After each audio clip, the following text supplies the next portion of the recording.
My sister is a doctor in London, and she was treating the COVID patients. So we all knew that at some point she's gonna get COVID-19 as well. But what we didn't expect that she would get it really early on, and she was one of those worst cases that she couldn't even walk from her bed to the bathroom without losing her breath. And I had video calls with her, and I saw her really suffer. She couldn't breathe, and that's when we thought that something has to be done. We cannot just sit at our homes and work while the world is suffering so bad.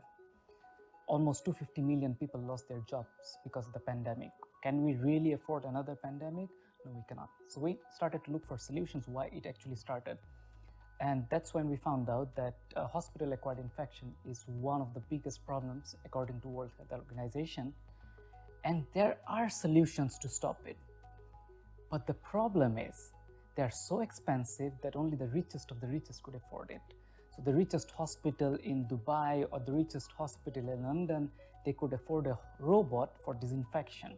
Their costs start anywhere from 60,000 euros per robot. So that's out of the reach of any public hospitals or institutions.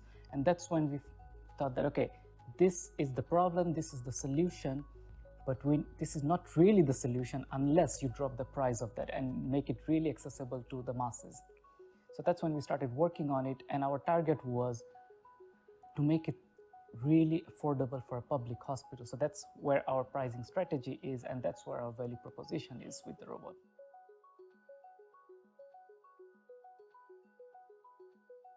I get this question asked quite a lot. What's so innovative about this product? And I was like, there's no innovation around the product. The product is simple. The innovation is the technology was not advanced enough earlier so that you can have a product like this. So hospital-acquired infection, it's nothing amazing. It's something simple, very simple. You go to a hospital with a broken arm, let's say, and you're sitting on the chair, but there was a patient or somebody with infection sitting there yesterday or day before yesterday, but you cannot really disinfect everything in a hospital by spraying alcohol-based solutions. It's just not possible. It's not feasible. And so you sat there in the chair, and now you got the virus or bacteria, whatever, and now you go home, you spread it to your family, and surprisingly enough, just in Europe alone, 9 million people get hospital-acquired infection, and 100,000 of them die every year. Such a simple thing, but there was no solution, universal solution. So we thought of, we have UVC lights, which have been used in the scientific community since 50 years, that can disable a bacteria or virus by disabling their DNA structure, breaking down. So we thought, okay, but you cannot really put UVC lights everywhere. It's an architecture problem or infrastructure-wise problem. So how about we have a robot which has UVC lights on it, which can navigate autonomously and disinfect a hospital when there is nobody at night, or in wards where a patient checks out of a room, and before the next patient, you just press a button, the robot goes on its own, it disinfects, and it comes out. Now, why a robot? Why cannot a human do it? The healthcare system is so much strained and lack of workers that you cannot really put more pressure on the existing infrastructure without automating it. So that made the most sense to automate that.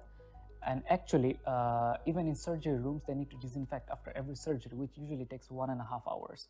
But with our robot, we did it in less than 10 minutes.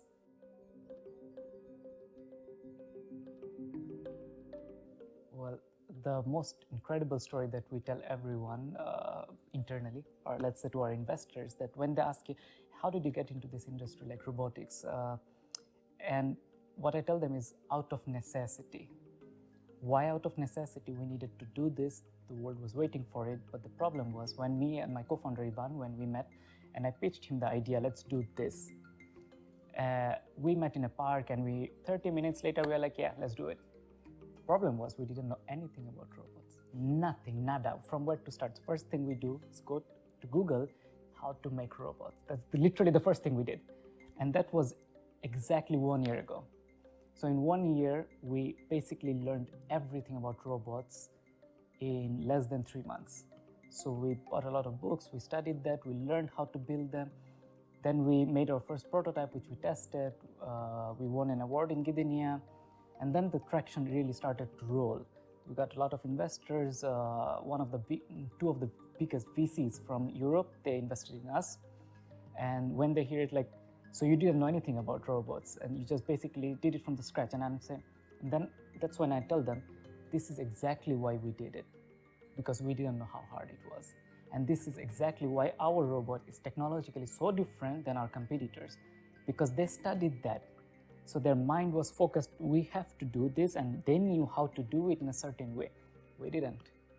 So we designed it in a way that a non-engineer wouldn't think about. And that's exactly why our product is so much affordable to manufacture easily.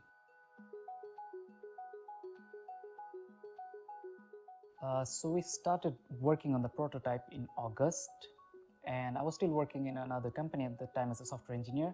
So my routine was basically wake up at 8 a.m., go to your work, finish at 4 p.m., then go to the second work, do till midnight, and then you sleep 8 hours. So 8 hours there, 8 hours there, and then sleeping for 8 hours. That was basically my schedule until December. We received our first funding from a VC in Spain, Think Bigger Capital, in November. So that's when we could afford to pay ourselves basic minimum salary so that we don't have to worry about our bills. So I quit my job, which was a very nice, stable job, and then jumped into this this venture.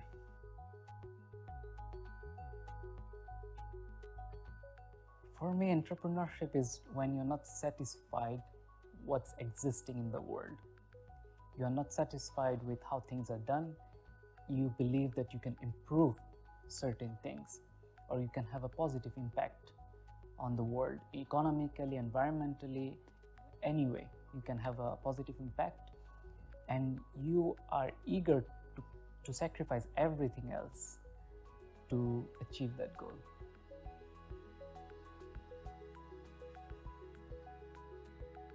This is an advice in general that I got from my mentors as well. So this is not my first startup. I failed way more miserably in two more startups where we lost a lot of my own money and investors' money as well. But this is what entrepreneurship is. You start, you fail. Everybody knows it. Everybody wants to do it, because if you're challenging the world in a way, it's like we are challenging now well-developed industries with our product. So if you're challenging them, you expect to have a fight back. So you're gonna fail. You're gonna fail miserably. What most important is not to repeat those mistakes. Make mistakes. Mistakes are amazing.